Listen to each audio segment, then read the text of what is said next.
Hi, everybody. Welcome back to episode 205 Sold with Updike Pugh. I'm Jeff Updike. I'm Weston Pugh, and today we thought we would discuss winter is coming and winterize your home. Good Yes. Lord, it's important these days. It really is. It really is.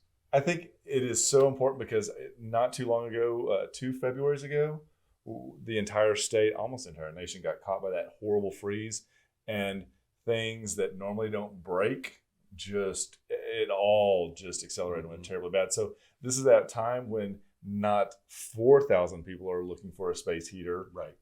And insulation. So let's talk about how we can get ahead of this and make our home and our house that much better. So the number one thing that I think people need to do in preparation for the winter is if you have a chimney that you burn fire in, you really need to reach out to your chimney sweep. That is one of those things that can cause a fire, and that is one of those things that also releases gas. Mm-hmm. And so those two things right there, silent killers. The other thing you do is get a carbon monoxide test and have that there beside that. But a chimney sweep is a great thing to call and have that done.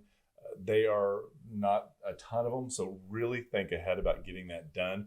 If you are one of the ones that thinks, I just burn, what are those little Duralogs? Yeah, Duraflames.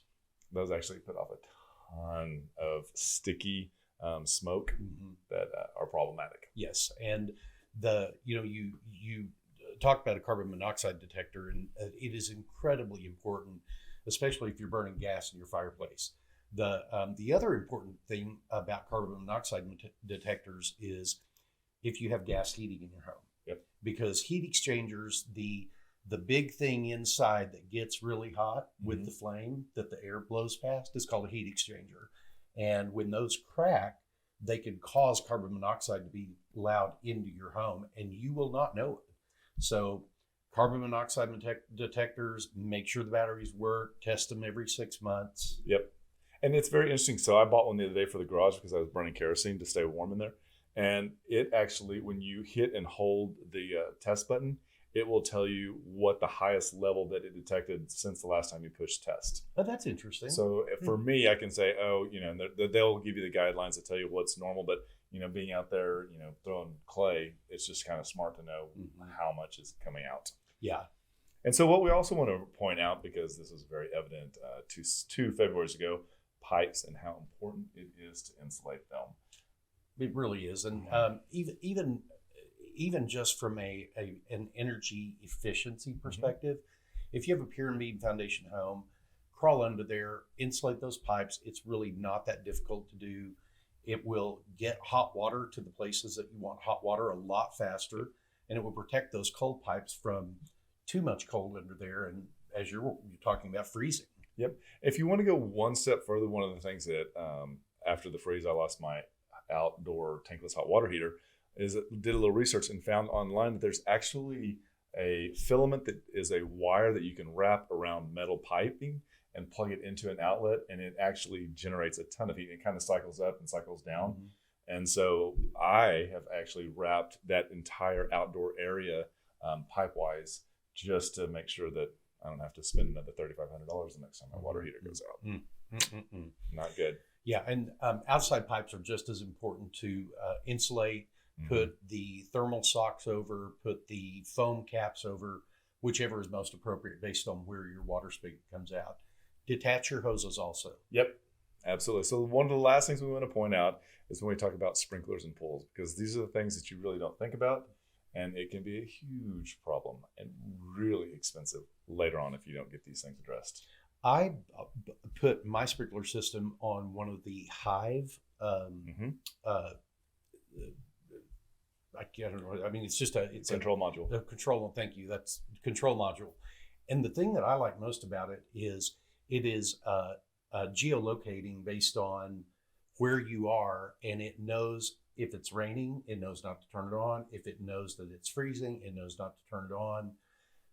It's been a lifesaver for me. And if you are stepping into the pool arena and haven't had a pool before, say you bought a house in the summer, this is one of those times when you need to make sure that the pool company, you maybe take care of your own chemicals, but have a pool company come out and verify that the thermostat works. Right before that freeze came, I noticed that the pool was cycling up and down and up and down as far as running. Mm-hmm. And the deal was that the temperature was steadily decreasing, so there's no reason for that pool to turn off. It should have been running the entire time because it was below freezing. And so I called the company and said, hey, I've got this weird sporadic pool cycle, and explained it. And they said, your thermostat is going out. We will be over there within the hour. And so they ran over and they changed it out for me. Had they not, who knows what would have happened in one of those down cycles where water was not running through the pipes at the outside by the pump. Absolutely. And not every pool has the freeze guard built into it, especially if it hasn't been updated, let's say in the last 10 years or so. Okay. But if you're not going to get a freeze guard on it, just make sure that when that temperature does get down below 40 degrees, that you know how to manually turn that pump on, right, and have that cycle all the time. That is going to be the way to save your equipment. One of the things that a lot of people learned very quickly in that freeze was that the way to save your pool equipment is there's a plug right at the end of the pool pump that's usually black, and you can unscrew that and it will allow the water out of the pool pump, which is what will keep your pool pump and that associated piping right there from freezing up. Interesting. I've got that valve, but I let the air out on the top of my totally different thing. Mm-hmm. Interesting. Well, good. We hope you found this very helpful. And again, this is one of those times when you want to really get ahead of these items before it is an onslaught, or because the weather becomes so bad that people can't get to you to help. Yeah. So we hope you found that helpful. If there's any other information that you'd like to have or any other topics that you'd like us to talk about, please let us know. We'd be happy to make that happen. And just remember, we want to be realtors for life. When you're ready to talk real estate, you can reach us online, by phone, or by text at 214-377-2223. And remember, we want to be realtors for life.